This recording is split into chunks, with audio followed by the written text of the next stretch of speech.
गुंडाची पोरं मारतात. तुम्ही या शहराचे खासदार आहात, केंद्रीय मंत्री आहात, कायदा सुव्यवस्थेचे काय आता काय बोलतो? सगळ्यात पहिले मी तुम्हाला हे स्पष्ट करतो की गेले 2 दिवस मी पुण्यामध्ये नव्हतो. 2 दिवसापूर्वी हा सगळा प्रकार घडलाय. दुसरं, देवेंद्र जोग नावाचा जो आमचा कार्यकर्ता आहे, एकतर तो माझ्या ऑफिसमध्ये काम करत नाही, तो माझं सोशल मीडिया काही पाहत नाही. हे पहिलं हे क्लिअर करतो, तो माझ्या ऑफिसमध्ये कामाला नाही, पण तो आमचा भारतीय जनता पार्टीचा एक कार्यकर्ता आहे. गेले अनेक वर्ष तो पार्टीत काम करतो. कोथरूडमध्ये कुठेतरी एका चौकात जायला जागा मिळाली नाही, गाड्या होत्या, ट्रॅफिक होतं, म्हणून त्यांनी विचारणा केली, म्हणून त्याला बेदम मारहाण झाली. जेव्हा मला हे समजलं, मी पोलिसांशी बोललोय. शेवटी देवेंद्र असो अथवा कुठलाही पुणेकर असो, माझ्या शहरात हे असं काही चालू मी देणार नाही. कोणी असलं तरी जर चुकी झाली असेल तर पोलिसांना सांगितलंय. जे काय 4 लोक होते त्यांना पकडलं पाहिजे, त्यांच्यावर गुन्हे दाखल झाले पाहिजेत. मला वाटतं काही लोकांना पकडलंय, पण मी गुजरात आणि दिल्लीच्या दौऱ्यावरती होतो, त्यामुळे काही लोकांना पकडलंय. पण माझी हीच भावना आहे, अगदी सुशिक्षित मुलगा, IT इंजिनियर, आणि कुठेतरी फक्त ट्रॅफिक मध्ये जागा नाही जायला म्हणून विचारणा केली म्हणून मारहाण होती. तर मी असं म्हणेन की देवेंद्र माझ्या कुठल्याही भागातला जरी एखादा तरुण असेल, नागरिक असेल, तर त्यासाठी सुद्धा तीच कडक भूमिका पोलिसांनी घेतली पाहिजे. आणि मी त्यासाठी काय आग्रह राहील. आजही माझं तेच म्हणणं आहे की जे कोणी त्याच्यात समावेश ज्यांचा आहे, जे सहभागी होते, ते सगळ्यांना पोलिसांनी कुणालाही सोडू नये. आणि अशा लोकांसाठी वाचवायला जर कोणी येत असेल तर त्यांनाही पोलिसांनी सोडू नये. त्यानंतर जे टोळीचे जे रील्स आहेत आजही व्हायरल होतात. आयुक्तांनी इथं चार्ज घेतल्यानंतर त्यांची ओळख परत केली, खूप वाहवा झाली, पण आजही ती टोळी त्यांचे रील्स व्हायरल करते आणि खंडणीची वसुलीची पद्धत सुरू आहे. पुणे पोलिसांनी खरं तर हे आत्मपरीक्षण आता केलं पाहिजे. पुण्यासारख्या शहरात, जसं तुम्ही आता मला प्रश्न विचारलात की रील्सचा विषय, पुणे शहरात सोशल मीडियावरती आपण अनेक जणांचे रील्स बघतोय, फोटो बघतो, काय काय बघतोय. मला असं वाटतं पुणे पोलिसांनी याचं आत्मपरीक्षण केलं पाहिजे. शहराची संस्कृती वेगळी आहे, माझ्या पुण्याचं नाव खराब झालं नाही पाहिजे, ही पोलिसांची जबाबदारी आहे. आता जर हे जर चालत राहिलं, शेवटी नवीन पिढीने काय घ्यायचं?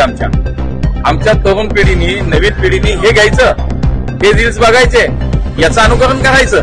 त्यामुळे पोलीस आयुक्त असतील, सर्व पोलिसांना, सर्व पोलीस अधिकाऱ्यांना माझं हे सांगणं आहे की या शहरातलं हे सगळं ताबडतोब थांबलं पाहिजे, नाही तर अन्यथा मग आमच्या पद्धतीने आम्ही काम करतो.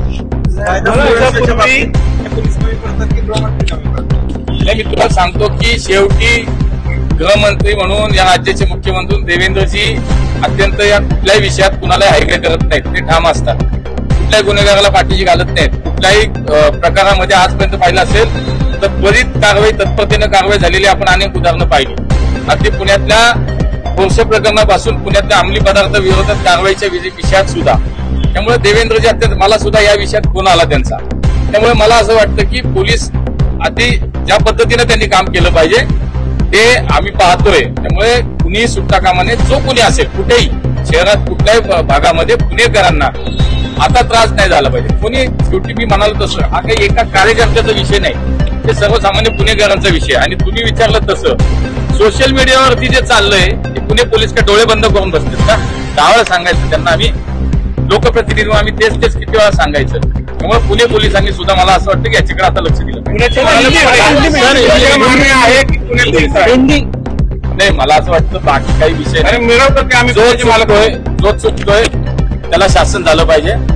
पोलिसांचं काम करतंय, पोलिसांनी योग्य काम करावं एवढीच मला कारवाई होय की नाही. ती सांगितलं 4 लोकांनी मारलं, मला कुठल्या नावाशी काही घेणं नाही. 4 लोकांनी मारलंय, त्या 4 लोकांवरती कारवाई झाली पाहिजे. जे 4 लोक तिथं होते, 4 लोकांना सोडायचं नाही एवढंच मी सांगितलंय. आणि हे इथं नाही, पुण्यात सुद्धा असं कुठं होतं नाही. जिस्कॉप माणूस, काही कारण नाही, रस्त्यात मारहाण चालती तर हे चालू देणार नाही.